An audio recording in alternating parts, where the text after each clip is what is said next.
Orlando Pirates is South Africa's last remaining representative in the continental club competitions after Mamelodi Sundowns crashed out of the Champions League quarterfinals for the third year running, while the Soweto club progressed into the last four of the second-tier Confederation Cup. It's because of what the Confed Cup means to Pirates. It's the only thing worth playing for, and it can salvage what has been a disastrous season when you also look at the investment that was made and the expectation that came into the season that they are a team that can challenge Sundowns for honours instead of Sundowns walking away with the league like they have. So the Confederation Cup becomes sort of something to play for, and the motivation is there. I like the attitude of the Pirates players. You know, they weren't put off by the shenanigans at the beginning of the game. They showed a lot of maturity when they played away in the first leg, when there were disruptions. And that can only bode well for the squad to have to put up with that sort of pressure and that sort of interaction and that sort of experience. It can only be good for the team.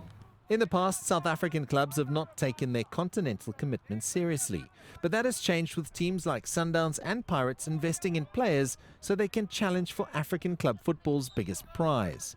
Pirates had to dig deep to eliminate Tanzanian giant Simba SC 4-3 on penalties after their keenly contested quarter-final ended 1-1 on aggregate over two legs. Before, there was a complaint from many South African teams when you look at winning the M10-8 was more lucrative than doing well in the Champions League. But now with more money, that has sort of added motivation.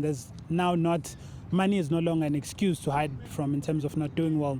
The Sea Robbers were finalists 6 years ago and will draw on that for added motivation going into the semi-final against their Libyan opposition. Pirates have set sail to capture the trophy after losing the 2015 final 2-1 to Tunisia's Etoile de Sahel over two legs.